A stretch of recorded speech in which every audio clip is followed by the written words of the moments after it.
Acesta ar fi prea mare, prea putea intra prin acest tub. De aceea va fi necesar să se introducă acest tip de forceps în uter, prin cervixul dilatat deja, și apoi medicul va încerca să prindă capul copilului în uter, între inelele instrumentului, capul e zdrobit, e scos conținutul acestuia și în final oasele capului. În acest moment, avortul s-a terminat de fapt. Am văzut cum arată un copil de 12 săptămâni pe ecranul ecografului. Am văzut și etapele unui avort la 12 săptămâni. Vom vedea acum primul film făcut cu ecograful computerizat al unui avort făcut între a 12-a săptămână. Să fim atenți la faptul că acesta nu e un eveniment neobișnuit, nu e un avort târziu, ci unul dintre cele mai mult de 4.000 de avorturi făcute zilnic în Statele Unite. Acest film a fost făcut într-o clinică pentru avort. Medicul era un tânăr care lucra simultan în 2 astfel de clinici. Făcuse deja cam 10.000 de avorturi în începutul său de carieră. Când i s-a cerut să participe la montajul acestui film, a fost atât de marcat de ceea ce a văzut, încât a părăsit camera imediat. S-a întors pentru terminarea montajului, dar n-a mai făcut niciodată vreun avort după aceea.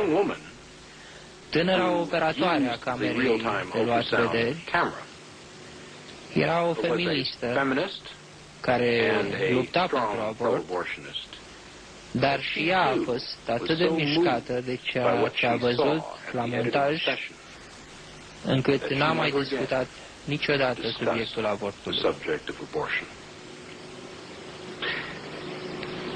Să ne întoarcem acum la filmul propriu-zis. Privim aici o balaiere de tip sector a unui ecograf computerizat ce vizualizează un copil de 12 săptămâni. Acesta e orientat în această poziție.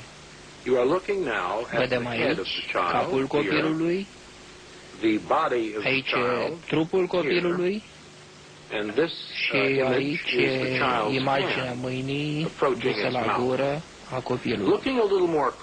Dacă ne uităm mai cu atenție, putem discerne ochiul sau orbita ochiului aici, nasul copilului aici, aici gura și putem să vedem aici chiar ventriculul creierului. E un spațiu ce conține un fluid. Vedem aici trupul copilului cu coastele și conturul și coloana vertebrală la spate. Această zonă neregulată a țesutului din partea superioară e placenta în care se află copilul. Începem să vedem aici cărușele, membrele inferioare ale copilului în acest fel. Să ne întoarcem la fapte.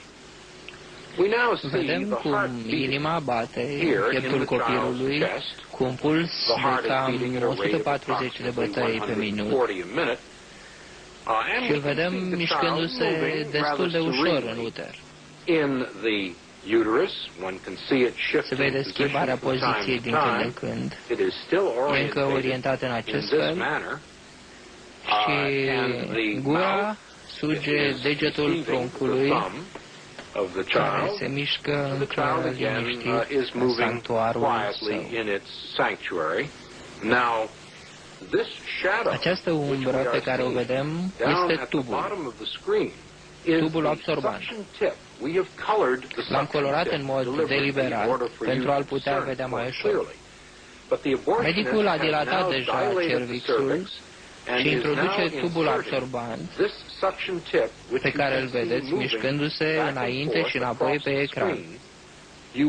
Veți vedea că pe măsură ce instrumentul se apropie de copil, acesta se trage înapoi și începe să se miște mult mai violent, se agită foarte tare.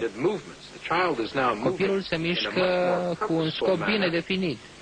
Poziția ei se schimbă din timp în timp, se zbate din nou aici. Tubul încă nu a atins copilul, chiar dacă acesta este cât se poate de agitat și se mișcă cu disperare. Vedem copilul din nou în profil și instrumentul absorbant e vizibil o clipă pe ecran. Gura copilului se deschide acum și îl vom mai vedea din nou într-un stop cadru.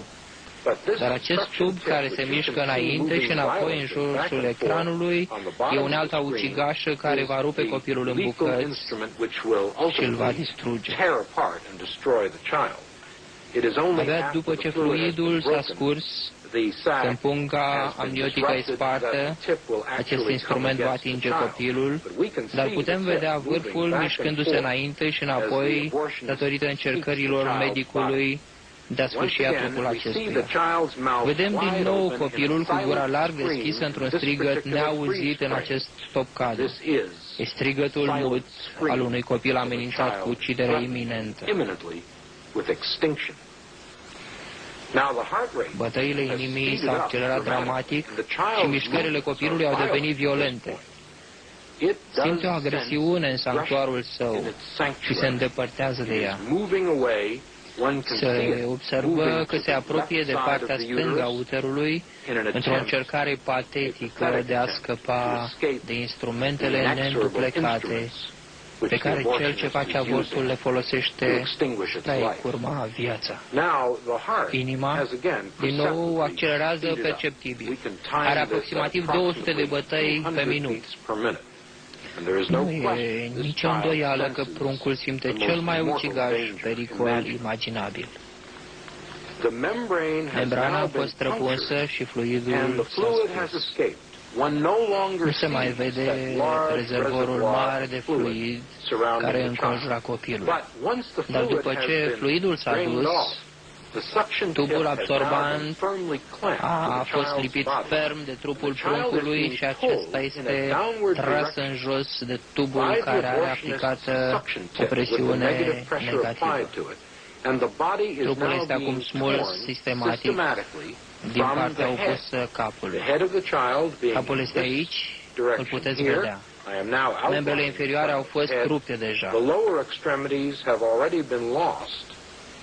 Vedem tubul apărând momentan pe ecran ca o serie taifun de ecouri. Copilul este tras înainte și înapoi de către tubul absorbant care mușcă din trup, iar medicul mișcă trupul în această manieră. Capul pruncului este încă observabil aici. Trupul nu se mai vede. A fost smuls capul. Ceea ce vedem acum e chiar capul, cu ceea ce se numește linia mediană a capului și fragmente de os.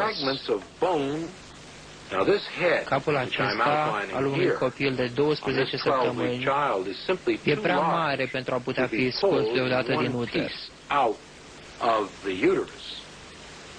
Medicul trebuie să folosească acest fel de forceps, să încerce să prindă capul pentru a-l zdrobi cu acest instrument, în acest fel, pentru că apoi să-l poată scoate bucată cu bucată din uter.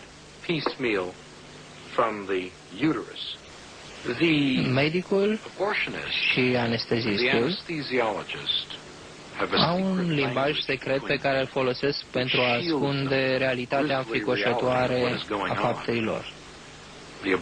Cei doi se vor referi împreună la capul copilului, numindu-l numărul 1. Anestezistul îl va întreba pe medicul ce face avortul. A ieșit numărul 1? Am terminat? Vedem acum, intermitent, lamele acestui instrument, cum apar în imaginea de aici.